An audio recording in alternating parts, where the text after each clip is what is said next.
name is Joy Francis. I'm Executive Director of Words of Colour Production, and it gives me great pleasure to be shortly in conversation with the wonderful Leone Ross, and I don't even say that lightly, she is. And so the title of today is Popisho, Magic Realism and Me. We're going to be discussing Leonie's third novel and fourth book, This One Sky Day. And we're doing this in partnership with Libreria and also with Faber, who published the book. I met Leonie, I'll announce this and declare this now, when we were both far younger, both still gorgeous now, but we were much younger. And both of us were journalists, and Leonie was editor. And if I remember rightly, Leonie, editor or women's editor for New Nation. You're not saying anything, so hopefully that means that's correct. Yes, that is correct. Yes. And great conversationist, passionate around politics and women. And obviously since then, she's an academic and put many talented young writers into the world. And her first novel, All the Blood is Red, was longlisted for the Orange Prize.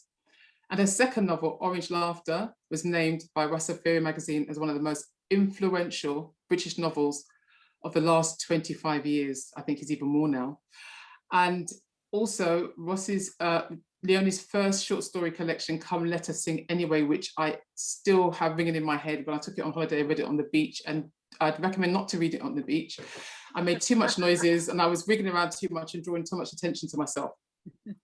Amazing. Was longlisted for the Jalop Prize and shortlisted for the Edgehill Prize in 2018. So This One Sky Day is set on a fictional Caribbean archipelago. I always say this wrong, so I'm going to say island just for the sake of it now, because I always get the word wrong. Called Popisho. And it follows two star-crossed lovers finding their way back to one another over a single day. And it's an essential meditation of the nature of love and addiction. And it's also a dazzling, funny, incisive disquisition on post-colonial politics. Described by Waterstones as woozily atmospheric, a magic realist novel peopled by a cast of quirky, unforgettable characters, to me, it is more than that. There's a depth of love in this book that defies imagination, a depth of imagination that challenges the senses, and a love for the Caribbean, and I'm going to say Jamaica in my case, that floats from its pages and from the audio recording, which is voiced by Leonie. And I would highly recommend it, because then you can keep the book in pristine condition and listen to her joyous voice and ability to move between multiple characters with such conviction and charm. I want to say, welcome, Leonie. Thank you. Really great to see you. It's particularly special to be here in your presence, because, as you say, we've known each other for a very long time. And yeah, it's good to be, after about 10 days of a lot of media attention and lots of interviews and stuff. It's quite nice to be with someone who's known me for a long time. Yes, I mean, there's a period we didn't see each other for years, but it's like, you know, I knew what you were doing and everything else. And obviously we know mutual people. But I'm glad we said it's a conversation, because forming questions, which is normally not a tricky thing for me, was so difficult, because I just thought there is so much I want to ask. There's so much that I want to say. There was so much that it threw up for me. And I just want to say, just because I know Leonie, that anyone who knows me doesn't mean that I'm going to say, yay, it's a great book when it's not. Remotely, I'm going to be really clear about that. I expect you to do that, really. You would have not done the interview rather than lied about it. Right, but I do think that, you know, I don't want too many spoilers, and I certainly don't want to give away too many spoilers, because I think it is very easy in a way with this book, because I think it would be great for people to have their own experience of it. I mean, it's been said that, you know, you've got a love of surrealism, horror and erotica, and we've spoken about erotica because sometimes, you know, you're seen as a sex writer when that is not the case. But, you know, the magic realism genre is also present in Come Let Us Sing Anyway. Mm-hmm. Yeah. But in This One Sky Day, it's a masterclass, Leonie. I mean, what is it about the genre and the form that speaks to you and spoke to you, particularly in relation to the story you wanted to tell? I think the thing, Salman Rushdie said this a couple of years ago, and it's a point that it helps to make, which is that a lot of people in discussing magic realism seem to forget the realism part. So they seem to forget that the realism comes first, actually, and then the magic is present. I was going to say invades, but that's not actually quite right. The magic isn't present in whatever form, including invasion, but also just trickling along, or just being kind of relaxedly there all the time. But it's there to illuminate. So the magic is used to comment on our human society in its realistic, in its realistic form. So it's a device, but it also illuminates difference in cultures and the fact that some people see the world in a different way. And that also is a very Caribbean thing to do, of course. So I suppose I come to magic realism, first of all, just from the space of people saying things like, so she wear the red drawers last night, so the duppy don't come and look at her, right? And just think that's quite serious. And nobody thinks they're crazy, quite rightly too, and nobody takes them into the funny farm, and nobody has a problem with the odd, the surreal, the magical being included. It's understood that it's both a metaphor for our world, but also a very real thing that's experienced in part of human community. So I suppose there's that. But for me personally, because my first two novels in many ways were very realist, I felt my own responsibility, my own political and social responsibility. I think I was being quite serious about my first two books. It doesn't mean they don't have humor, they do. But I was kind of like, I must be a good feminist, I must be a good womanist, I must be a good Black woman, come now, I must speak for that. I still feel that, by the way. But this novel represents a kind of freedom, a kind of allowing myself to return to my original feelings about writing, which was that I did want to write odd, surreal, playful, strange things, that I was pulled to writing like that as well. So if you feel kind of joy within the book, which a lot of people are telling me they feel its joyfulness, it's because I think I went my boss out, basically. I'm just like, yeah, I can do what I want. This is so much fun. So if nothing else, this One Sky Day, which is known as Popisho in the States, is an experience of me letting go. It's funny you say about joy. There's so many things that I can say. I mean, Caribbean is lush, and I think there's a lushness to the book, not as in getting inebriated. But yes, but but since we're talking about language, I mean, Popisho. Now, before I heard before I knew, I just saw it, because obviously I was aware of it for a while. I was looking at it like it was Latin, Popisho, right? It was like, why did you go there? As a Jamaican woman and knowing you, why the hell did you go Latin? All right. Yeah. No, do you not? You're asking me. I don't even know. And and it was so funny because obviously, for those of you that don't know Popisho, and there's different, derivatives and stuff of it, but it comes from puppet show, and it is around foolishness.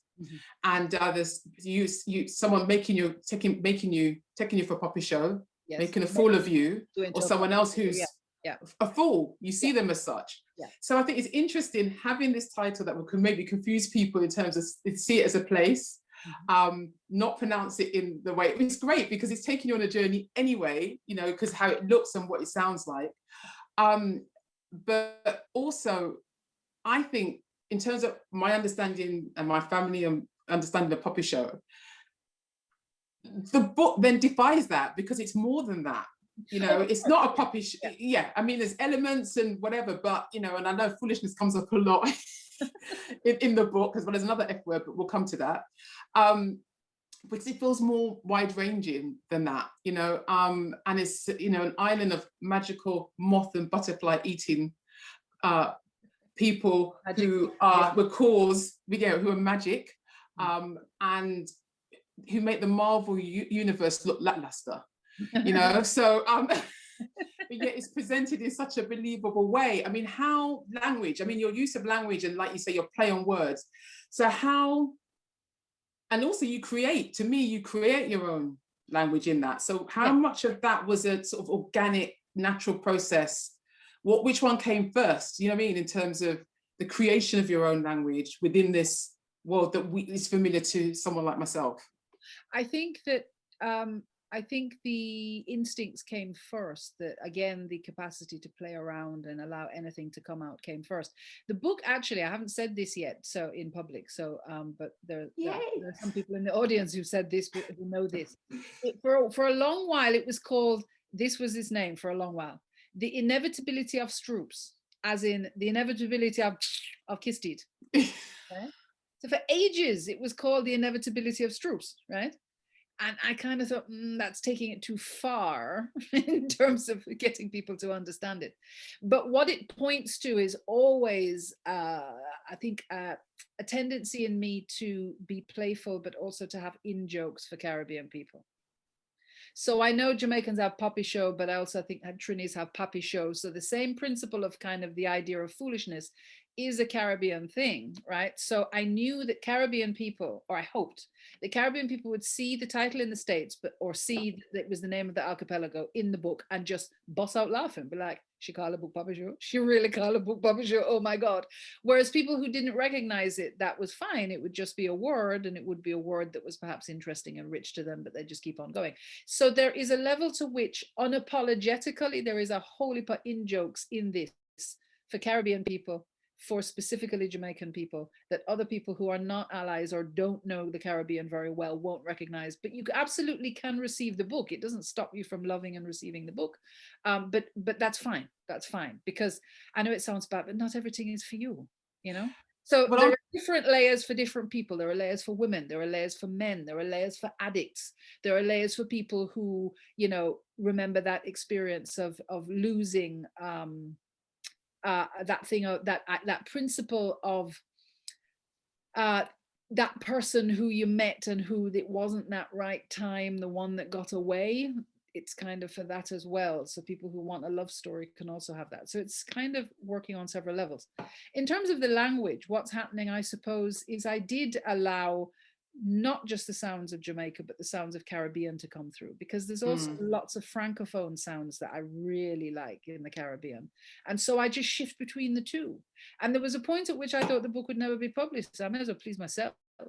So I just created this space in which, and there are also words that I made up completely, or I stole from France, or I mixed up French and Spanish words, because frankly, nothing deeper joy than they sounded nice to me. I like the way they sounded.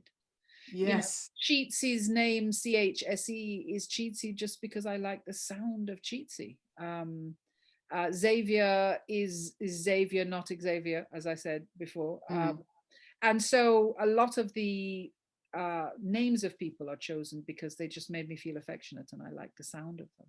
I do a lot of things based on sound, actually, a lot of storytelling based on sound. Well, it makes sense because that poetic lyricism's there. I mean, the fact that, you know, it's the torn poem for the restaurant. And the name of Xavier's restaurant, yes. Yeah, I mean, but you know, and you're like, okay, and I straight away like, wonder why it's called that. And when I discover why, I don't want to say, oh my gosh, it's so beautiful. It is so beautiful. But one of my favorites, kill you dead till you die. So you don't just kill you, yes. It's kill you dead till you die. So so those sort of Caribbean isms. But look, I think, you know, rather than me sort of wax lyrical and continue us talking about it, I'd like to invite you, Leonie, to read an extract. Lovely. From this one, Sky Day, or Popisho, for the Americans. And if you could say a bit about the extract you're going to read. I'm going to, in this section, introduce the past. So I'm going to actually tell you about the romantic tension between our male protagonist, who's called Xavier, and our female protagonist, who's called Anise, and Nia, who is the woman who becomes Xavier's wife, and how all of that happens. So I'm going to share that section with you. This is essentially the heart of the tale. It's the story of the one who got away. Xavier's fourth residential cookery course happened in Lukia town in Dukuyai. He took a canoe over and was escorted from the quay by his shrill, excited hostess, a local philanthropist, plucking at his sleeve, gabbling, telling him how blessed she felt. He listened and nodded, spoke low, hoping to calm her. He asked to be alone in the kitchen, so she left him peering into a big-bellied stove and replacing the knives with his own.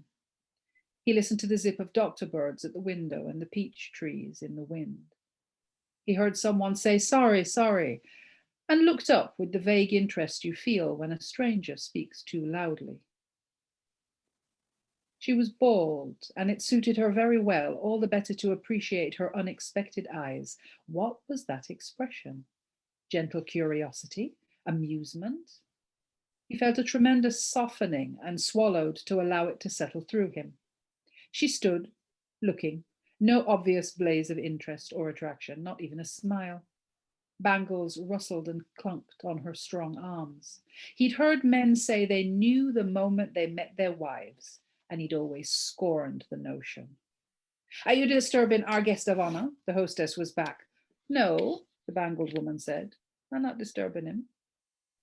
Xavier turned away to calm himself, and then snuck another look. Yes, just as striking as she'd been seconds before. Dark fuzz on her head like the belly of a kitten. The hostess swept her off like laundry. His feelings fell about each other. Minutes later, he was called to a draped purple podium to deliver a speech for students and local dignitaries. He decided to talk without taking moth. Sometimes it was necessary to remember who he was, but now he'd seen her, he wanted to run to his chambers and his pouch. Without the moth, he tripped over his sentences and wasn't at all funny. She stood, listening and serious. He hardly knew how he spoke. He had to grip the ridiculous podium. He fought through the questions, through the sycophantic thank you speeches. The woman with the beautiful eyes didn't ask any questions. He wondered if he disappointed her. He thanked them all, warned of an early start tomorrow and many onions. Laughing, the students dispersed into the warm evening, some to their quarters, others to take butterflies and light refreshments in the orchard. The woman had disappeared. The idea that she might be a dignitary's wife felt like physical pain. No, there she was, hesitating at the entrance to the courtyard. Could she be waiting? His stomach rolled. She looked back and straight at him. Touch me, he thought, and all he could think was, love me, and all he could think was, why I never prepare for this moment better? Look how I had all these years of life to ready myself for your arrival, and what I did with them, wasted them on other women and other ideas, and now you're here, I'm not ready. He wanted to sit in front of her and have her tell him everything she'd ever experienced in all her life. He said hello. She said her name was Anis Latibadir. He followed her and another student to a table and chairs in the peach tree orchard, watching her walk through the grass. She had an amazing backside. He'd never seen its like before. She was clever and opinionated and started her sentences with clauses like, how about, and do you feel, and you're going to love this, as if she was already friends with everybody.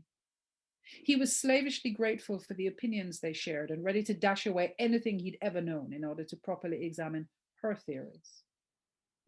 He spent their first hour together trying not to touch her or fall to his knees, trying to include the other woman whose name he'd not caught in the conversation.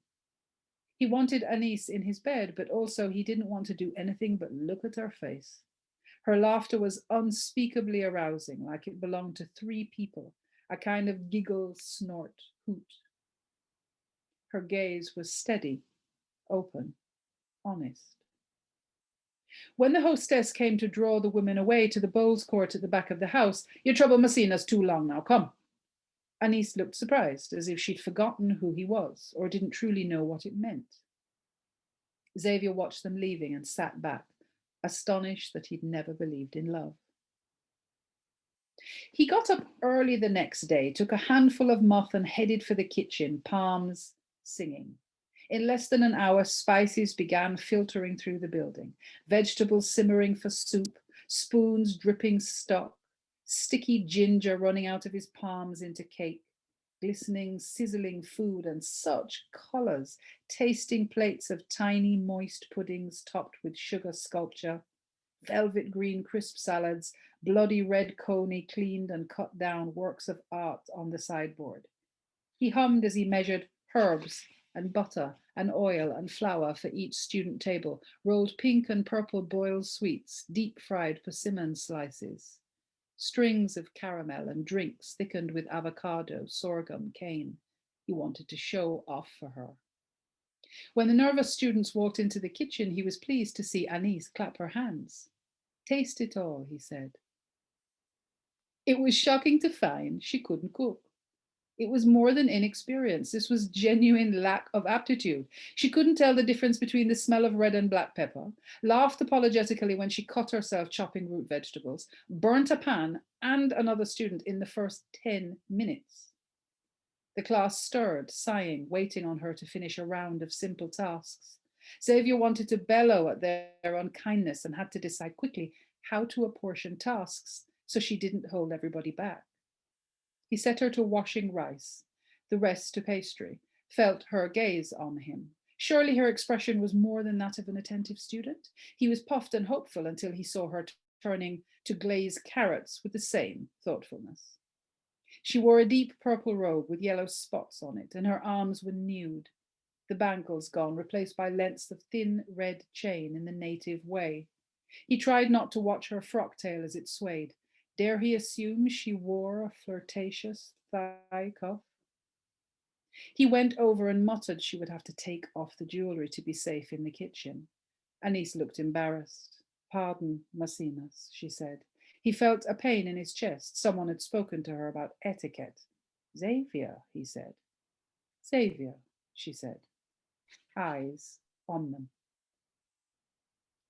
That night, the students gathered to take rum custard, butterflies and lime, sitting at tables in the orchard. Crowds hovered around him. Anise chatted with 2 other women, occasionally looking up as if she wanted to know where he was. As night deepened, most people dispersed. He found himself praying in her direction, don't leave, stay. He wondered the hangers-on couldn't hear him calling them names in his mind, wishing impalement on the men and excruciating labor pains on the women. Until they were alone. Her acquaintances gone like obliging smoke, and she hesitant like the first day. Hello, he said. That smile. 9 precious evenings they have, sitting barefooted and telling each other stories, the peaches dropping and bursting. He admired the thin brown scars on her knees as she scooped glistening fruit from the earth and stuck her fingers into her mouth. He'd always been a lumbering man, making splat and booming noises, only maneuvering through the kitchen with careful practice. But in her company, the suppleness of his childhood returned. He could sit cross-legged on the grass and get up from that position without using his hands. His feet were in the right place. They stayed up each night until their eyes were raw, the red-bearded bee-eater birds in the yard complaining for tired. His moth need doubled. He sent for the indigent moth peddler and slipped out of bed to meet him in the courtyard before dawn. Woman bird cry when they see love, his students whispered as they passed on by. On the final night, he was determined to declare his feelings. A man had to be brave to grab his opportunity, even if he felt less than. But Anise had eaten too much rum custard and wanted to jump leapfrog over the chairs, skull newly shaven and gleaming and threatening to sing. He might break a sweat at the sight of her revolutionary backside, quivering with laughter. He thought of rubbing moth into her scalp and licking it off. What mysteries might they uncover in the corner of a dark palette, touching each other's faces? I think you is a quiet man pretending to be a loud man, she said, finally sitting down. All right, he said, is that good? She giggled and snapped her fingers. I'll come back to this if we have time, or you have to read it to find out what happens next. The level of detail is almost like I felt like there's a botany special, not in a facetious way at all. I felt like I needed to know more. Mm-hmm. I felt like I wanted to know more. That level of attention and detail and all underpinned by love. There is the love you have for your characters, the love you have for Popisho. The love, it is just there. Yeah, so what role? I mean, you know, so yeah, just your response to that, really. Just that's a very strong sense that comes through the book. I mean, okay, so several things there to unpack, really. The first thing is that I've been delighted at the extent to which people have immersed themselves in this world. And I can, and of course, then it's caused people to say, well, how did you do that? And what did you do? And my initial reaction when this started being asked of me was, I don't know, just read the book. I don't know. Now, of course, I know, I have a sense of what I've done in terms of craft and structure and characterization and so on. But I think the reason my first reaction was vaguely bewildered is because I have been living in Popisho for so long. For those in the crowd who don't know, this book took about 15 years, give or take, to get down on the page. And it came from a big, what I like to call a mountain of words that I created by simply writing kind of stream of consciousness without stopping across a page for a very long time. And then, so you're right that more exists, because about 300,000 to 400,000 more words of Popisho exist.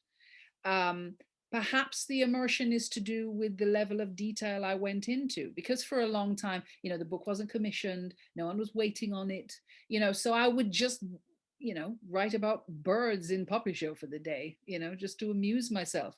But also because I was having such a difficulty for a long period of time with writing, I didn't quite trust myself. I was a bit scared of it. I'd published two novels in the 90s, and they had, you know, good acclaim, but mixed response. And I wasn't really sure whether I was a novelist. I was quite scared. So a lot of my creation of Popisho has come out of that kind of period of healing and getting to know myself again as a writer. And then that connects with the food, because of course, food is so important for our community, and I think across the world. Though you start talking to anybody in the world about the food them love, about their mother food, about the food that they hated, you know, immediately you have connections, and people start talking about kind of cooking techniques and love of food and complex feelings about food that unite them. But, and this really is for the ones for whom that is not true out there, I also, as I think I've mentioned to you before, Joy, and I've mentioned in public before, so I have no problem with it, I have had an eating disorder for many years. And so my relationship with food is very complicated and is very painful and weird. And partially, so the healing was to do with healing my own approach to writing and to narrative and to saying what I mean and being honest, but it was also connected to trying to go through my own kind of therapeutic process, which had to do with how I felt about food. So I'm delighted that people are delighted and people tell me they're hungry and I want to nyam all the way through the book. But my feeling about food is not exactly the same kind of joyous ease as a lot of people. So for me, it was an exercise in bravery, which I'm kind of proud of. Well, I appreciate you sharing that with us, Leonie, because I think that, you know, there's so much misunderstanding around eating disorders. Well, I think also what's important for me to say this as well is that thing of, again, that kind of one of our kind of, for want of a better word, stereotypes about our community. You know, we're full of dance, we're full of food, we're full of spice, we're full of color. You know, I know there are lots of people who are in our community who have eating disorders and feel unable to speak to that out loud because of some of those associations of us with food and joy and happiness. You know, I learned, frankly, when I was a teenager to vomit from other teenagers in Jamaica, in Kingston. Don't tell me that Black people don't have eating disorders. The statistics tell us otherwise. They tell us that disordered eating is true of people all over the world, regardless of culture. So it's not something we have to nang upon the whole evening, but it's something that's important for me to say out loud if people ask me about the food, because it's an authentic response. Because like you say about the relationship with food across cultures, it has a different role and purpose, you know, and sometimes it comes out of love to compensate for trauma. Yes. And that's something that a lot of communities can relate to, isn't really it? Important, because because if we unpack the idea that you said earlier, which is that we're unable to show our love for our children or our people except for food, then frankly, me think that there is a thing going on there. Because why? Yeah. That's your only way. you know? So what's Yeah. going on there? And it's a beautiful way to do it, don't get me wrong, but why is that your only way? But also it's pressured. Yeah. It's pressured, but also bearing in mind what you said about the stereotypes about us and dancing and food, I think that the sort of incredibly elegant way that you present, I mean, Xavier is basically, if there was Michelin stars up to 20, he'd have 25. No, but Xavier would actually say Bon Michelin because I'm not. Yes. He wouldn't care about that because he's almost kind of, you know, hyper earnest about food and about nourishment and about his responsibility as what's called a Maecenas, which is a master chef. His responsibility in this human community is chosen by the gods. They have multiple gods. I found it so funny that I came up with this multiple gods thing because I'm actually quite atheist, or at least, you know, agnostic. So suddenly people Popisho with these multiple gods is just very strange. But anyway, it's actually quite a religious society. And so he's chosen by the gods to cook this, you know, a wonderful, perfect meal for every human in Popisho, every adult. And but he would think that Michelin stars were commercial and unnecessary and nothing to do with. He doesn't like the trappings, but the thing about it, though, isn't it, the fact that that would be bestowed on him, he just wouldn't accept it. Yeah. He would just. That's the thing, isn't it? How he is, and just be miserable about the people. Yeah, exactly. Yeah. I mean, the thing is, I kind of love that you know that about him. That's so cool. I love that we're talking about Xavier like he's real. It makes me very happy.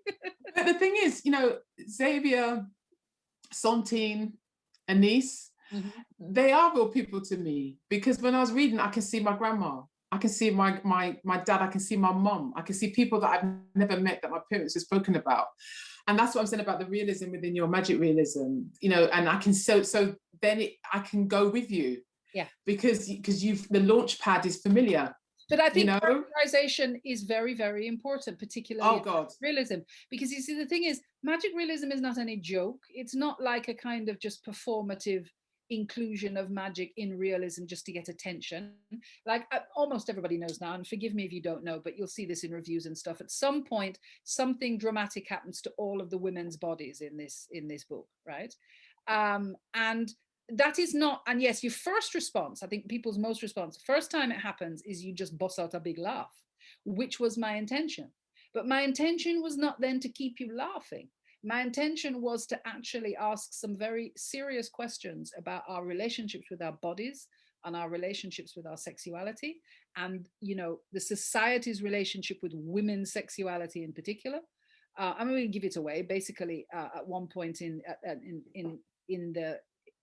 this one day that the book covers, all of the women's them pum pum, their vulvas drop away from their bodies, right? All at the same time, right? But as I said, the first time that occurred to me, because I was just writing and it just happened. And of course, my boss, a big dirty laugh. I was like, oh my God. But then my next question was, what am I going to do with that? What can I say about the human community, and what can I say about these characters? How can I, because it didn't just come from actually anywhere at all. My character Anise was walking through a whorehouse, feeling extremely distressed about the sex life that's going on or not going on between her and her husband at the moment. And so, yes, okay, it came weirdly from my imagination that her vulva just fell away, but it was a kind of moment of, Mikiambada with this, drop.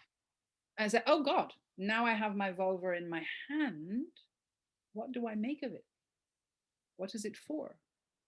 Do I want it back? Do I want it reattached? What is my relationship with it? What has been my relationship throughout my life with it? What has it been?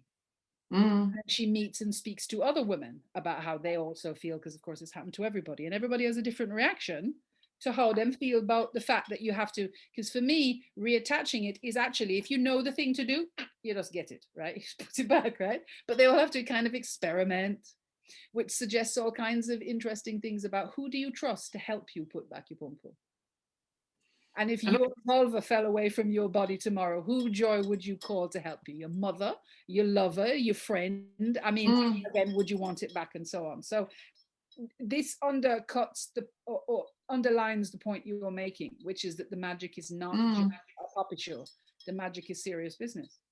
But also, just you talking about that just makes me think about how many women have fibroids and the relationship with your womb, and women having hysterectomies, and the fact that some women, it's a deep loss, especially if they haven't had children. And for others, it's a celebration, you know. And I think the whole thing about pom-poms dropping and then you can reclaim it, you own it. It's like, okay, so it's a conscious process, isn't it? You know, that if I reattach it, it's my choice.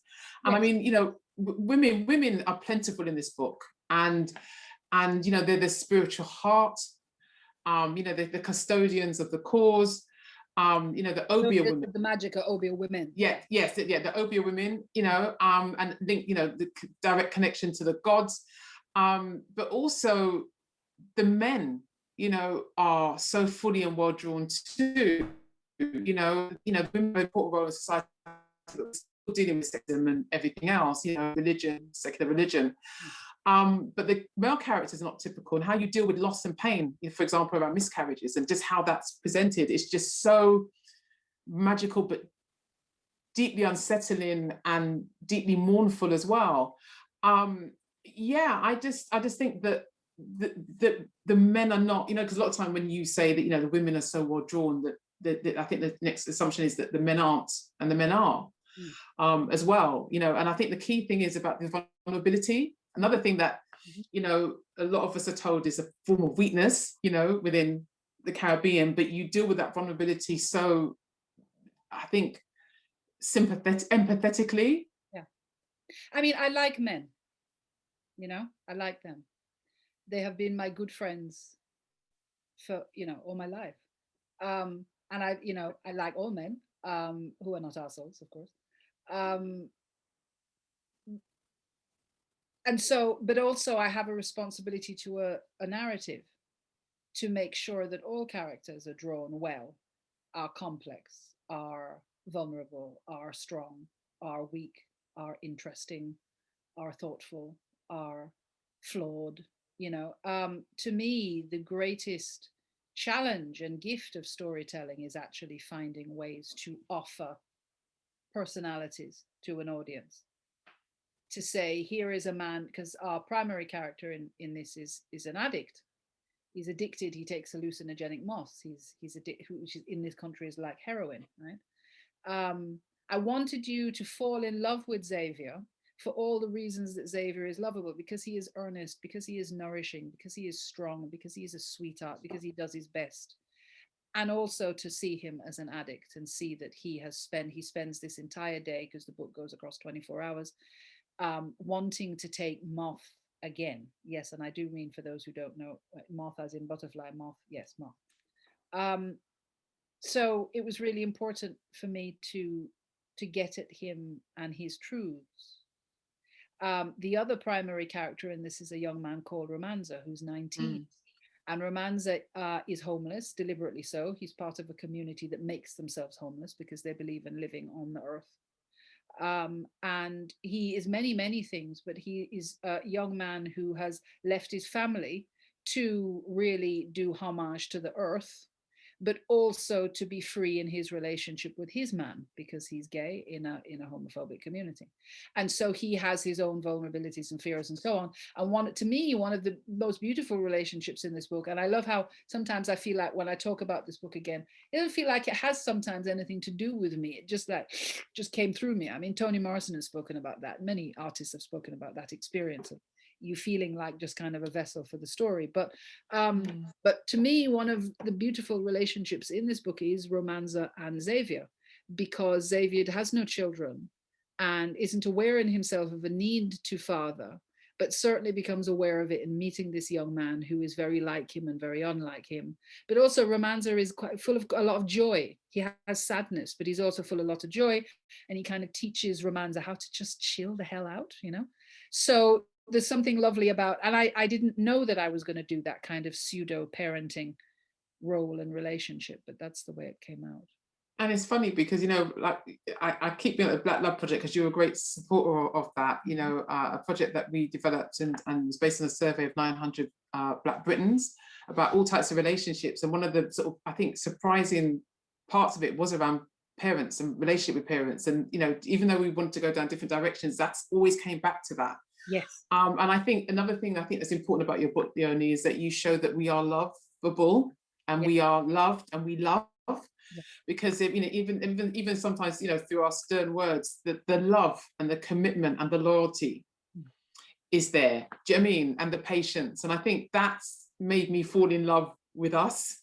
Does that make sense? You know, and also just in terms of what our parents have been through, and that diligence and the attention to detail and the care and the pride, all those sort of ingredients.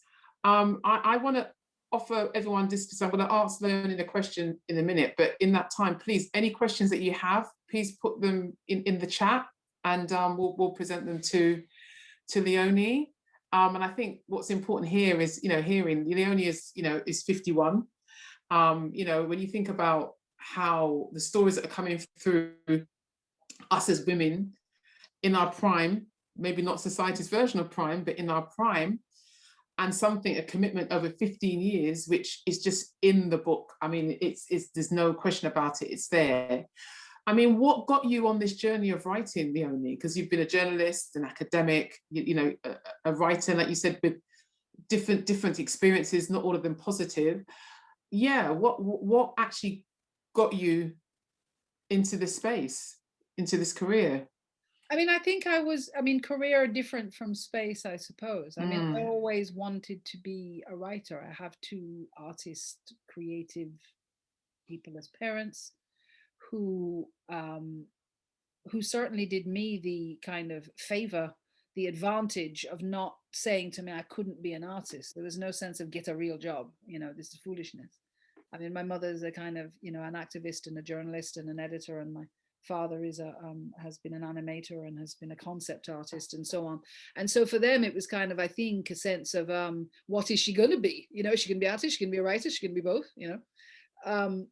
And so I think I've always wanted, since stories were read to me and since I began reading stories, I always thought that was a wonderful way to communicate. My father is a wonderful storyteller naturally as well, you know, vocal storyteller who told me lots of stories when I was a kid. And so this way, I think there's something about living in an environment that is curious about who you are, rather than attempting to tell you what you should be. Now, don't get me wrong, my parents, you know, made their own mistakes and so on. They were very young parents, but there was certainly just a curiosity and enthusiasm around well, she'll be what she wants to be, you know. And I wanted to tell stories. I just thought it was a fantastic thing to do. I tell you what I would have been, though, if I wasn't a storyteller in some form or the other, because as you know, I was a journalist for ages and editor for ages, and I've, you know, taught for 20 years and so on, taught creative writing. So I've facilitated other people's, you know, creative process for a long time as well, and became, I dare I say it, quite good at it. I liked it for a very long time. But if I hadn't been a writer, I would have been a sexologist. That doesn't surprise me. Of course, it inspires you. I would have taken, and I remember saying to my mother delightedly when I was about 15, do you know you can be a sexologist? And she was like, no, really? I was like, really? You can be a sexologist? Like it's a thing, like it's a scientific thing, right? Now, I never had a scientific bent. And because the other thing I wanted to be when I was a kid was a veterinary surgeon as well. So that love of animals and kind of flora and fauna that you see in this book is also not weird. It's, you know, it's a lot me. But sexologist, not just to make people giggle, but because maybe for that reason, because you say something like that and people's often first response is, that can't be a thing, that's not serious, giggle, giggle. Now, I think that the matter of human sexuality is a very serious business indeed. A very serious business, right?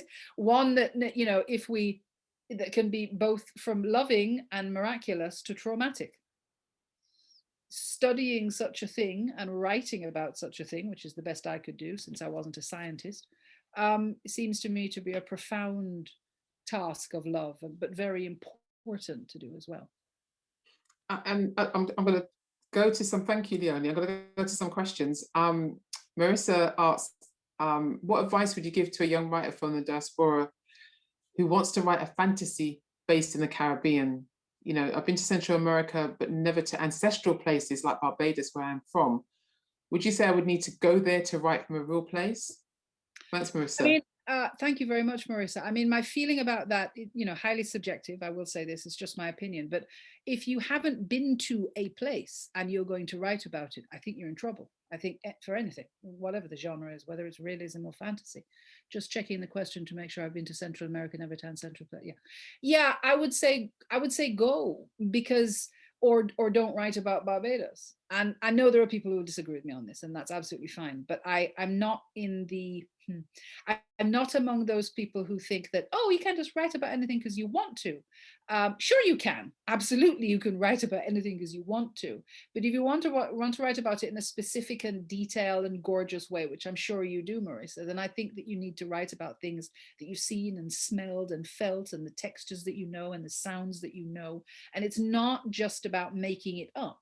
You can make it up if you like, but then don't call it Barbados because you don't know what you're talking about. So my feeling would be to create characters and to create a space that takes advantage of those things that you are a specialist in. And if that is, for example, you could write from the point of view of someone who had a background of Bayesian parents or Bayesian grandparents, but who largely has lived their life in Central America. That would be cool to start off with. There's nothing wrong with that. Thanks. Marissa, largely, my darling, do what makes you feel comfortable. So a question from Morgan. This book is, and I love this because the choice of words is absolutely delicious and super colorful, and it translates really well with the book cover. So what input, Leonie, did you have in choosing it? I mean, you know, everyone's we're comparing the edgings. There are two. I know I don't have my edges on here at the moment because this is easier for me to read off, but yeah. I had both a lot and not very much. So one of the things that I've really appreciated about both Faber and FSG is that they have absolutely made me part of the process and you know, really worked with me personally and professionally. I love them for it. So when we first started talking about covers, they asked me what I thought, what I wanted, what occurred to me, what I thought was the heart of it, what images I was interested in. And then they kind of worked from there as a heart. Certainly for the US cover, which is this one, which is also called Popisho, I chose this artist. I was given a choice of three, and this one, which is a Haley Wall, was my choice because I really liked her style. And this one, of course, which of course doesn't have the little edges, but you know, for the first edition does have the edges. This is, you know, these are moth and butterfly wings, which I thought was a fabulous idea. But also in the actual version you all will get, if you get this limited edition, it has that feeling deliberately on the front, that texture thing, Joy, that I know you're... Yeah, the embossed, yes, I love that, the raised, the embossed. It's supposed to be Xavier's fingerprints as well on the thing. So yeah, but how much did I... Yeah, they invited me and they were really generous. And they certainly weren't going to produce covers that I didn't love, which I really like. I really appreciate it. All right, next question is from Nadine Plummer. Hello, Nadine. At the core of this book, is love, as we discussed, and how love is an action. And my question, Nadine's question is, how do you show love? I touch people. I am a person who likes to massage and likes to hug a lot. So I'm kind of very huggy. Yes, and I like to talk, as everybody can tell, but I also like to listen. I like to try to really be present in the lives of people that I love and really hear what they're saying, not just what I want them to say or think they're saying.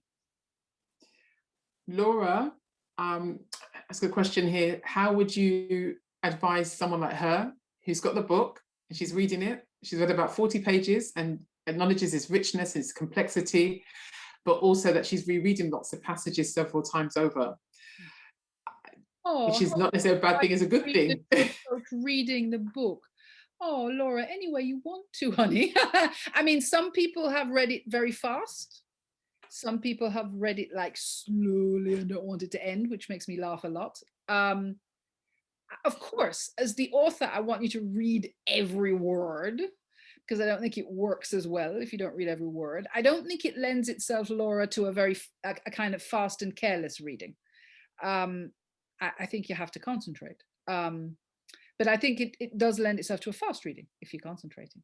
My love, Laura, read it any way you want to, honey. If you're going backwards and you're reading things over and over again, and you do that for clarity or you're doing that for enjoyment, please just do it the way that it comes to you. I think that it benefits from a slow read, but I think more than that, it benefits from your read. So I'm just thankful that you're reading it, Laura. Please read it however you want to read it. I would say, Laura, I'm not, I would recommend the audio as well. because I moved between the two, and I have to say I just love Yeah, lots of people are doing that, which is really weird. Like people are reading it at the same time on the page and listening to the audiobook. Okay. No, get the audio, and then so you've read your 40 pages, Laura. Get the audio without the book.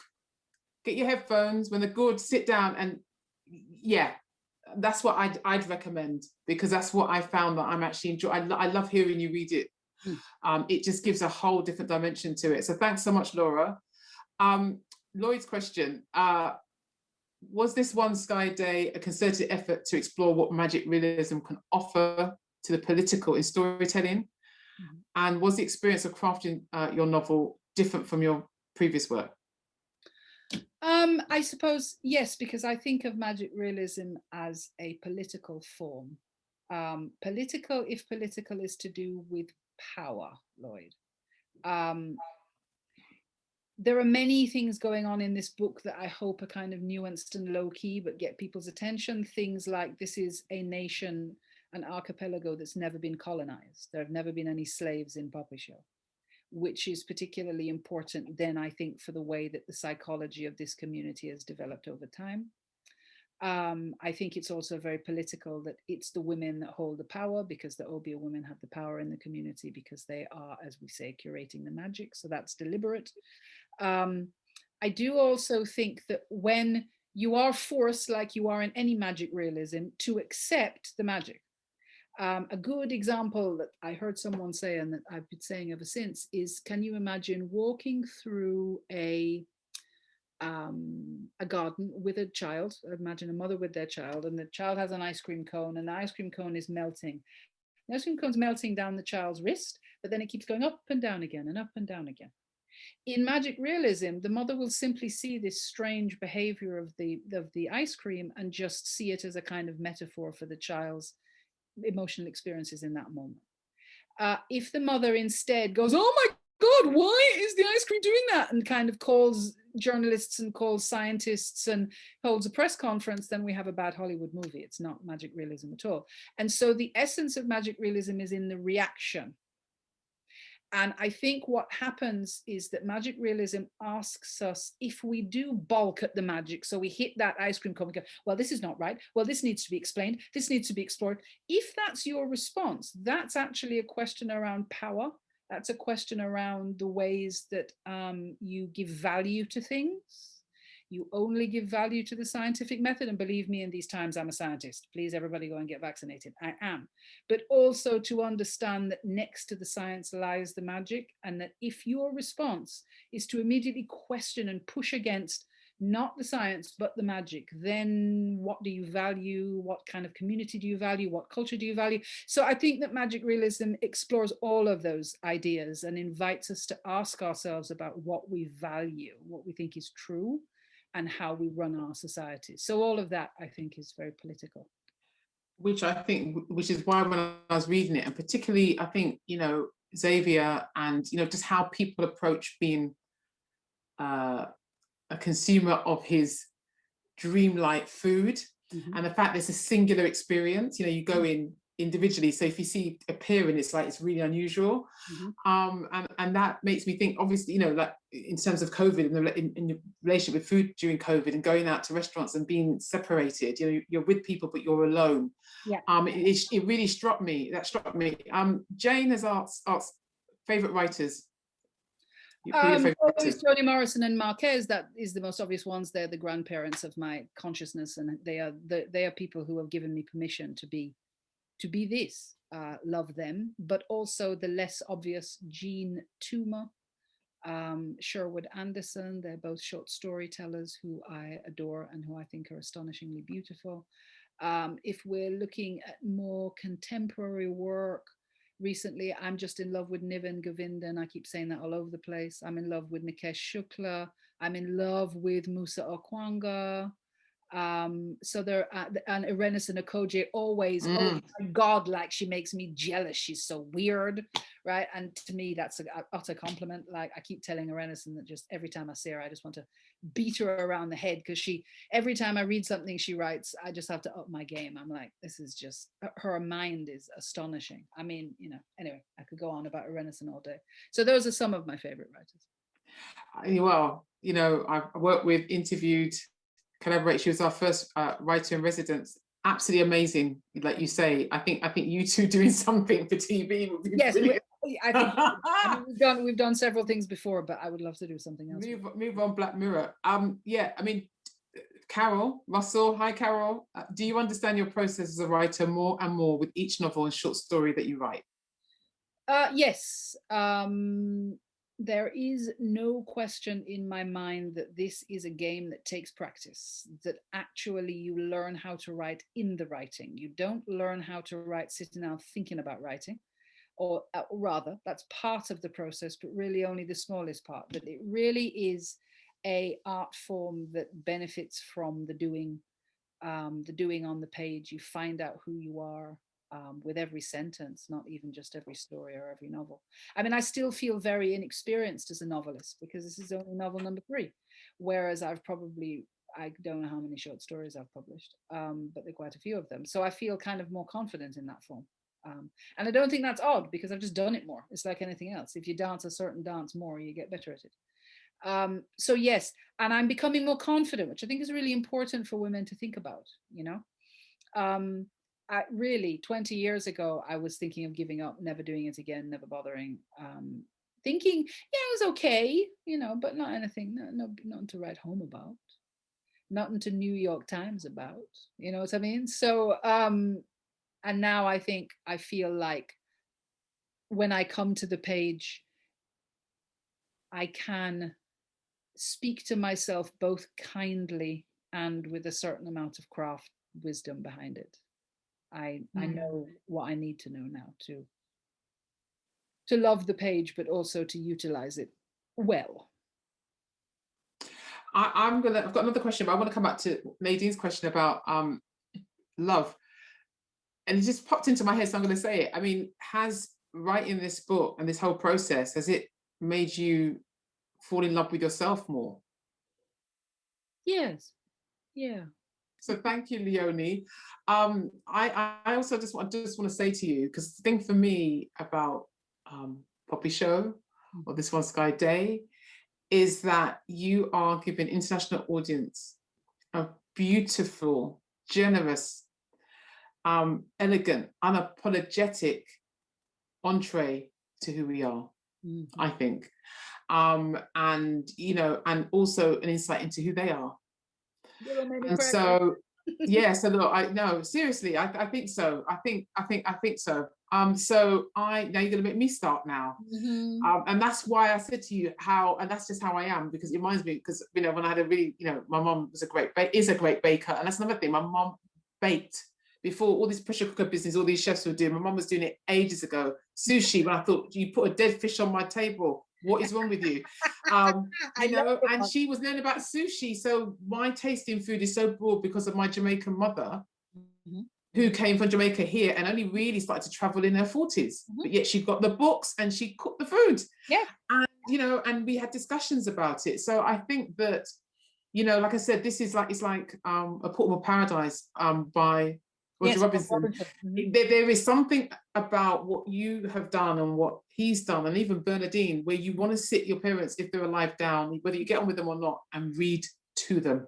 No, that's what it feels like to me. It's like reverse, you know, storytelling, you know, like they're a child and twice a child, once a man or a woman. But look, thank you all so much for joining us today. Thank you, Leonie, and just enjoy the ride. Enjoy the ride. I know it's intense, it's a lot, it's demanding, but enjoy it. And I just want to also thank Lloyd at Liberia for hosting us and in this collaboration, Faber as well, and also to Charisse and Heather, who've been live tweeting, so for Words of Colour and for the Black Love Project. Link is in the bio. Buy the book, get the audio seriously, and get the audio for others, so they'll listen to it and want to buy the book.